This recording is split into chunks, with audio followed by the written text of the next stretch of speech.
என்ன பண்ணிட்டு இருக்கீங்க? இந்த வெயில்லையா? சாப்பிட்டீங்களா இல்லையா? வேர்த்து வேர்த்து ஊத்துது, இந்த வெயில போய் விளையாடுறீங்க. எல்லாருக்கும் ட்ரெஸ் வாங்கி கொடுத்தீங்க, எங்களுக்கு மட்டும் வாங்கி. ஐயோ, அன்னைக்கு நீ வரல, எங்க போனா? ஸ்கூலுக்கு போனேன். ஸ்கூலுக்கு உங்க யாருக்குமே வாங்கலையா? என் பேண்ட் உண்மையிலே கிழிஞ்சு தானே இருக்கு. பேண்டா? எத்தனை பேண்ட் வச்சிருக்க? ஒன்று தானே வச்சிருக்கேன், அது கிழிஞ்சு தானே இருக்கு.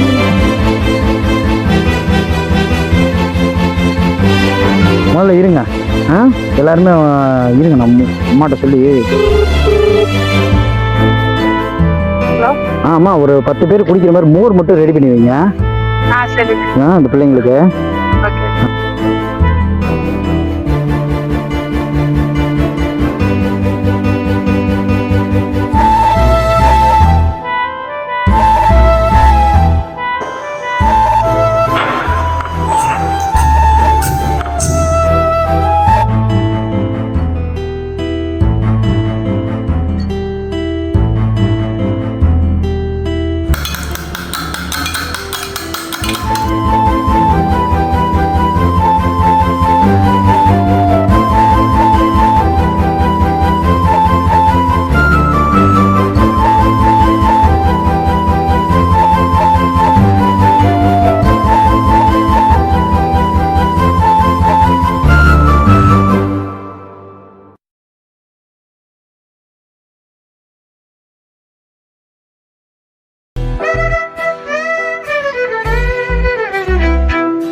இந்த வேலைக்கு மோர் செமையா இருக்கு.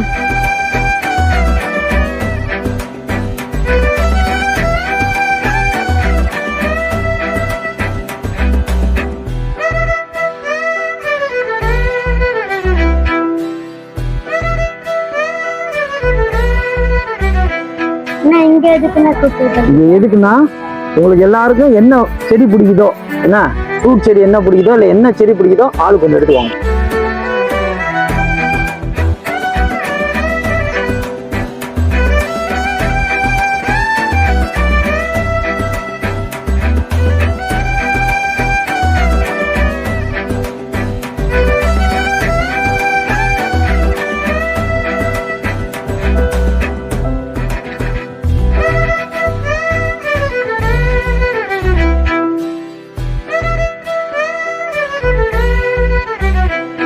எல்லாருக்கும் புது ட்ரெஸ் நல்லா இருக்கா? நீ தானே என்கிட்ட இருக்கிற புது ட்ரெஸ். உங்க ஆசை அண்ணன் நிறைவேற்றனா, என்னோட ஆசை நீங்க நிறைவேற்றணும். இப்ப நான் வரப்ப நீங்க எல்லாம் வெயில விளையாண்டு இருந்தீங்கல்ல, பார்த்தேன். என்ன பார்த்தா மரம் இல்லாதனால கார்டன், நர்சரி கார்டனுக்கு எது கூட்டு போனீங்களா, உங்களுக்கு செடி வாங்கி தரதுக்கு தான். எல்லாமே ஒரு வகையான பழச்செடி, இதை நீங்க உங்க வீட்டுல வச்சு வளர்க்கணும். சரியா? மரம் இல்லாதனால தான் இப்ப நம்ம எல்லாம் கஷ்டப்படுறோம். எல்லாம் மரத்தை வெட்டி வெட்டி எல்லாம் வீடாக்கிட்டனால இன்னைக்கு விளையாடுற கூட இடம் இல்லாம வெயில விளையாண்டுட்டு இருக்கோம். இதே மரம் இருந்திருந்தா நம்ம மரத்துக்கு அடியில விளையாண்டுருப்போமா? அப்ப நீங்க இதெல்லாம் நல்லபடியா வளர்த்து காமிக்கிறேன். எனக்கு நிறைவேற்றுவீங்களா? இதை யார் கரெக்டா வளர்க்குறீங்கன்னு பார்ப்பேன். கரெக்டா வளர்த்துட்டு வரவங்களுக்கு பெரிய கிஃப்ட் தருவேன். என்னன்னா, ரிங்கு, கோல்டு ரிங்கு என்கிட்ட கரெக்டா வளர்த்து நல்லா தண்ணி ஊற்றி நல்ல பெரிய மரமா ஆக்கி காமிச்சிங்கன்னா இதுக்கு ஒரு வீடியோவும் போடுவேன். அண்ணன் கரெக்டா யார் வளர்த்து காமிச்சிருக்கீங்களோ உங்களுக்கு ஒரு கோல்டு ரிங்கு. ஏன்னா நீங்க தங்கத்துக்கு இருக்க வேல்யூவோட மரத்துங்களுக்கு தான் வேல்யூ அதிகங்கிறத நம்ம புரிய வைக்கணும் எல்லாருக்கும். சரியா? ஓகேவா? செய்வீங்களா?